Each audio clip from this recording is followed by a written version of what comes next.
I would like to introduce a young lady who is super duper duper duper amazing.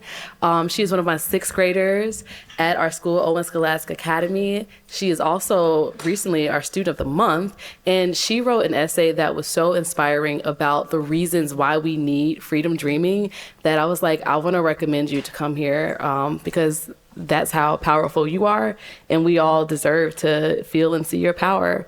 So, without further ado, my girl is a shy girl, but she's a super duper fly girl. Please give it up for Miss Rihannat Aminu.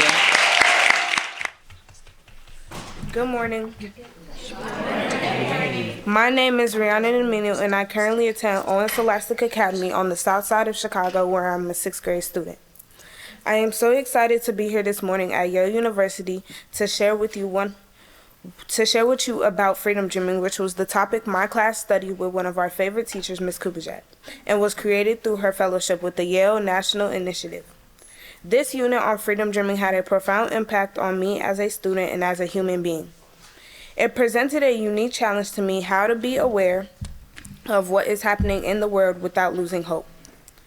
It challenged me to question what is happening around me and to answer the question with one of the most powerful weapons in my arsenal, my imagination. Freedom dreaming is imagining a future where everyone is treated equally and feels safe. It's a vision of a world where no one has to worry about being harmed or harassed simply for their identity. In today's society, many people, especially those in marginalized communities, live in fear because they might face violence and or discrimination. Freedom dreaming is also a world without fear. I dream of a future where people can walk down the street without looking over their shoulders and express themselves freely without fearing harassment.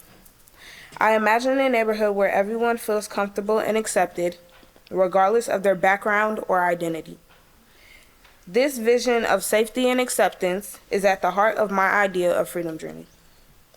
I will tell you more about my vision, but first I want to explain the three most important elements we learned about freedom dreaming in class. First, ask questions. What is happening in your daily life, and what could it look like if things change for the better? Second, seek connections. Consider how you can contribute to what has already been done and what others are currently doing. Finally, take action. Bring your vision to life. Create steps to act on change you imagined. My freedom dream could happen in real life if we take the steps to change it. Every day I face things, whether it's doing math, which I don't like or am good at, or being called names. My freedom dream involves building a place where people can work and learn together without the fear and anxiety of being judged by others. It also involves being truthful with yourself and with others. Truth was one of the most important parts of our project, which we will further explore.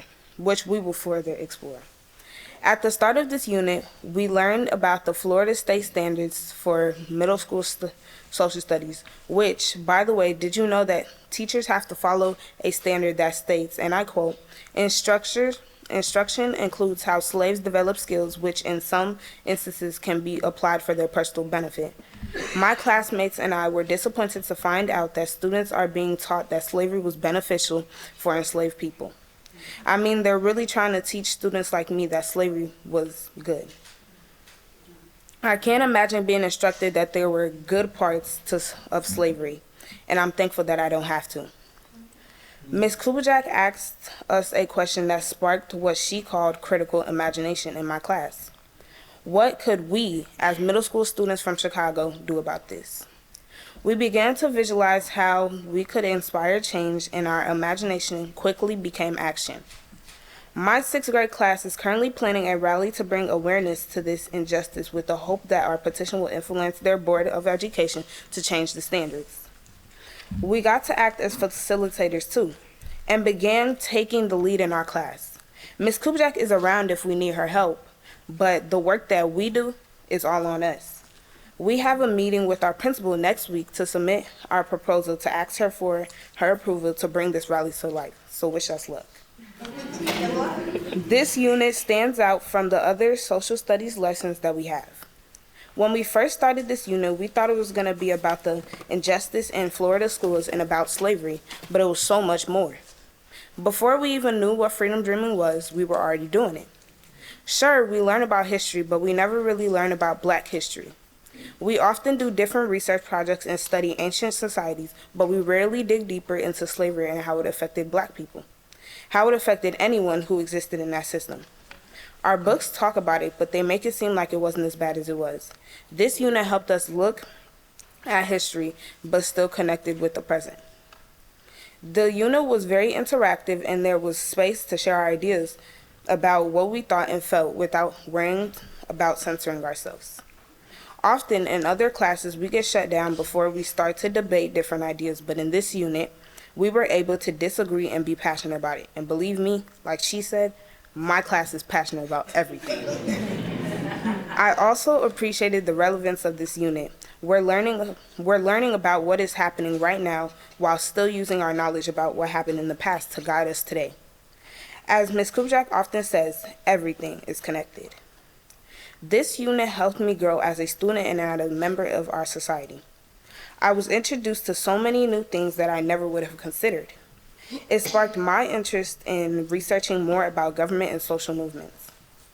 Thank you to everyone at the Yale National Initiative. I really appreciate this program, and I'm glad that my teacher was able to be a part of it and that she was able to bring me along for the journey. And so now, in conclusion, I'd like to leave you with a question that Ms. Kubajak once asked me. How would you change the world for the better? And have